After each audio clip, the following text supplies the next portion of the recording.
ओम गण गणपतये नमः। ओम नमः शिवाय। शिवजी सदा सहाय। ओम नमः शिवाय। गुरुजी सदा सहाय।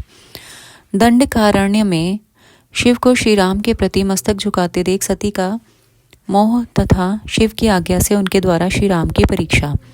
नारद जी बोले, ब्राह्मण, विधेय, प्रजानाथ, महाप्रज्ञ, दयानिधे, आपने भगवान शंकर तथा देवी सती के मंगलकारी सुयश का श्रवण कराया है। अब इस समय पुनः प्रेम पूर्वक उनके उत्तम यश का वर्णन कीजिए। उन शिव दंपति ने वहां रहकर कौन सा चरित्र किया था? ब्रह्मा जी ने कहा, मुने, तुम मुझसे सती और शिव के चरित्र का प्रेम से श्रवण करो। वे दोनों दंपति वहां लौकिकी गति का आश्रय ले नित्य निरंतर क्रीड़ा किया करते थे। तदनंतर महादेवी सती को अपने पति शंकर का वियोग प्राप्त हुआ, ऐसा कुछ श्रेष्ठ बुद्धि वाले विद्वानों का कथन है। परंतु मुने, वास्तव में उन दोनों का परस्पर वियोग कैसे हो सकता है? क्योंकि वे दोनों वाणी और अर्थ के समान एक दूसरे से सदा मिले जुले हैं, शक्ति और शक्तिमान हैं तथा चित्त स्वरूप हैं। फिर भी उनमें लीला विषयक रुचि होने के कारण वह सब कुछ संघटित हो सकता है। सती और शिव यद्यपि ईश्वर हैं, तो भी लौकिक रीति का अनुसरण करके वे जो लीलाएं करते हैं वे सब संभव हैं। दक्ष कन्या सती ने जब देखा कि मेरे पति ने मुझे त्याग दिया है, तब वे अपने पिता दक्ष के घर में गई और वहां भगवान शंकर का अनादर देख उन्होंने अपने शरीर को त्याग दिया। वे ही सती पुनः हिमालय के घर पार्वती के नाम से प्रकट हुई और बड़ी भारी तपस्या करके उन्होंने विवाह के द्वारा पुनः भगवान शिव को प्राप्त कर लिया। सूत जी कहते हैं, महर्षियों, ब्रह्मा जी की यह बात सुनकर नारद जी ने विधाता से शिवा और शिव के महान यश के विषय में इस प्रकार पूछा। नारद जी बोले, महाभाग विष्णु शिष्य, विधाता, आप मुझे शिवा और शिव के भाव तथा आचार से संबंध रखने वाले उनके चरित्र को विस्तार पूर्वक सुनाइए। तात, भगवान शंकर ने अपने प्राणों से भी प्यारी धर्म पत्नी सती का किस लिए त्याग किया? यह घटना तो मुझे बड़ी विचित्र जान पड़ती है, अतः इसे आप अवश्य कहें। आज आपके पुत्र दक्ष के यज्ञ में भगवान शिव का अनादर कैसे हुआ, और वहाँ पिता के यज्ञ में जाकर सती ने अपने शरीर का त्याग किस प्रकार किया? उसके बाद वहाँ क्या हुआ? भगवान महेश्वर ने क्या किया? ये सब बातें मुझसे कहिए। इन्हें सुनने के लिए मेरे मन में बड़ी श्रद्धा है। ब्रह्मा जी ने कहा, मेरे पुत्रों में श्रेष्ठ महाप्राज्ञ तात नारद, तुम महर्षियों के साथ बड़े प्रेम से भगवान चंद्रमौली का यह चरित्र सुनो। श्री विष्णु आदि देवताओं से सेवित परब्रह्म महेश्वर को नमस्कार करके मैं उनके महान अद्भुत चरित्र का वर्णन आरंभ करता हूँ। मुने, ये सब भगवान शिव की लीला ही है। वे प्रभु अनेक प्रकार की लीला करने वाले, स्वतंत्र और निर्विकार हैं। देवी सती भी वैसी ही हैं, अन्यथा वैसा कर्म करने में कौन समर्थ हो सकता है? परमेश्वर शिव ही परब्रह्म परमात्मा है। एक समय की बात है, तीनों लोकों में विचरने वाले लीला विशारद भगवान रुद्र सती के साथ बैल पर आरूढ़ हो इस भूतल पर भ्रमण कर रहे थे। घूमते घूमते वे दंडकारण्य में आए। वहां उन्होंने लक्ष्मण सहित भगवान श्री राम को देखा, जो रावण द्वारा छल पूर्वक हरी गई अपनी प्यारी पत्नी सीता की खोज कर रहे थे। वे हाँ सीते ऐसा उच्च स्वर से पुकारते, जहां तहां देखते और बारंबार रोते थे।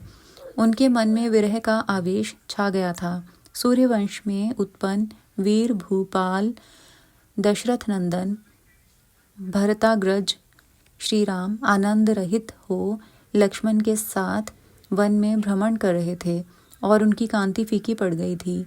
उस समय उदार चेता पूर्ण काम भगवान शंकर ने बड़ी प्रसन्नता के साथ उन्हें प्रणाम किया और जय जयकार करके वे दूसरी ओर चल दिए। भक्त वत्सल शंकर ने उस वन में श्री राम के सामने अपने को प्रकट नहीं किया। भगवान शिव की मुंह में डालने वाली ऐसी लीला देख सती को बड़ा विस्मय हुआ। वे उनकी माया से मोहित हो उनसे इस प्रकार बोली। सती ने कहा, देव सर्वेश परब्रह्म परमेश्वर ब्रह्मा विष्णु आदि सब देवता आपकी ही सदा सेवा करते हैं। आप ही सबके द्वारा प्रणाम करने योग्य हैं। सबको आपका ही सर्वथा सेवन और ध्यान करना चाहिए। वेदांत शास्त्र के द्वारा यत्नपूर्वक जानने योग्य निर्विकार परम प्रभु आप ही हैं। नाथ, ये दोनों पुरुष कौन हैं? इनकी आकृति विरह व्यथा से व्याकुल दिखाई देती है। ये दोनों धनुर्धर वीर वन में विचरते हुए क्लेश के भागी और दीन हो रहे हैं। इनमें जो ज्येष्ठ है उसकी अंग कांति नील कमल के समान श्याम है। उसे देखकर किस कारण से आप आनंद विभोर हो उठे थे? आपका चित्त क्यों अत्यंत प्रसन्न हो गया था? आप इस समय भक्त के समान विनम्र क्यों हो गए थे? स्वामिन कल्याणकारी शिव, आप मेरे संशय को सुने। प्रभो सेव्य स्वामी अपने सेवक को प्रणाम करे, यह उचित नहीं जान पड़ता।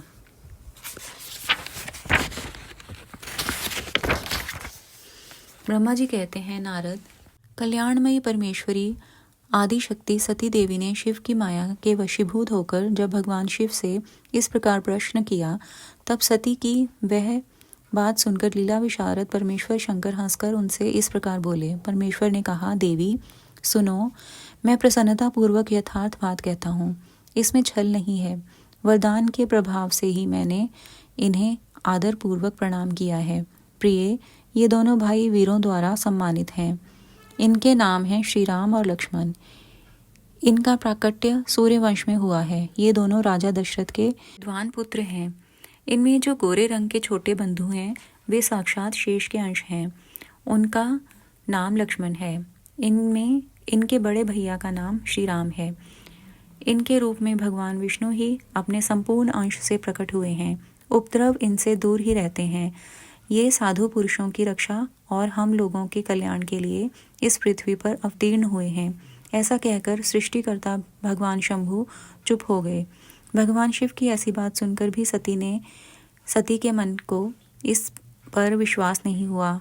क्यों न हो, भगवान शिव की माया बड़ी प्रबल है। वह संपूर्ण त्रिलोकी को मोह में डाल देने वाली है।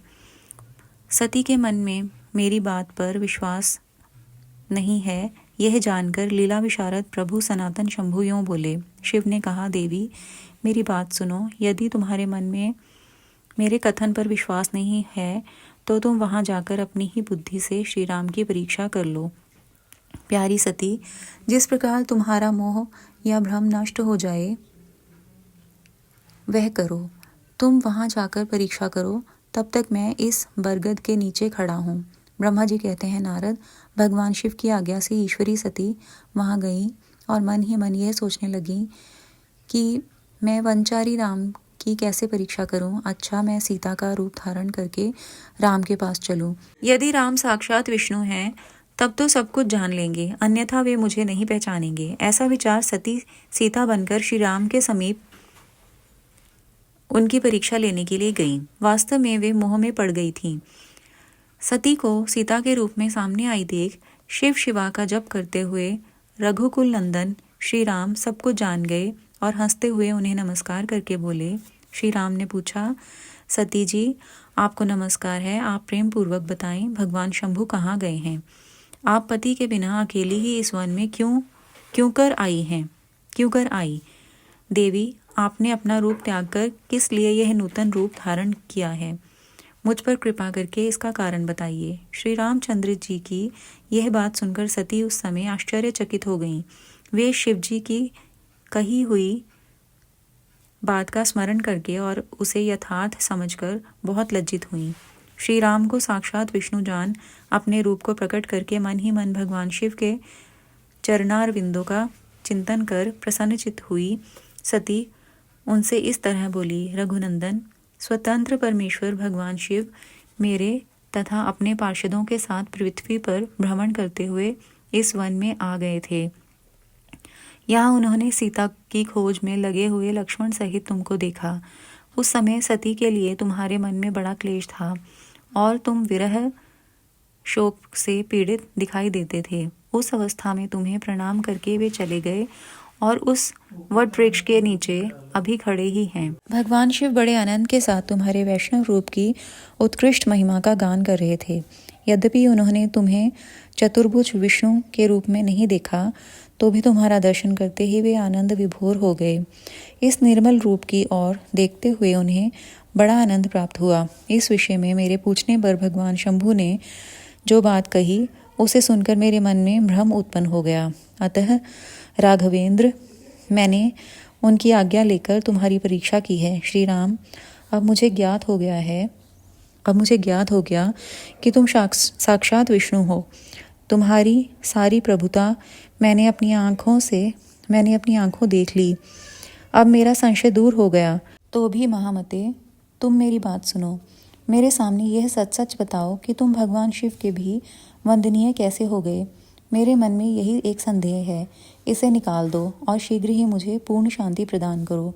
सती का यह वचन सुनकर श्री राम के नेत्र प्रफुल्ल कमल के समान खिल उठे। उन्होंने मन ही मन अपने प्रभु भगवान शिव का स्मरण किया। से उनके हृदय में प्रेम की बाढ़ आ गई।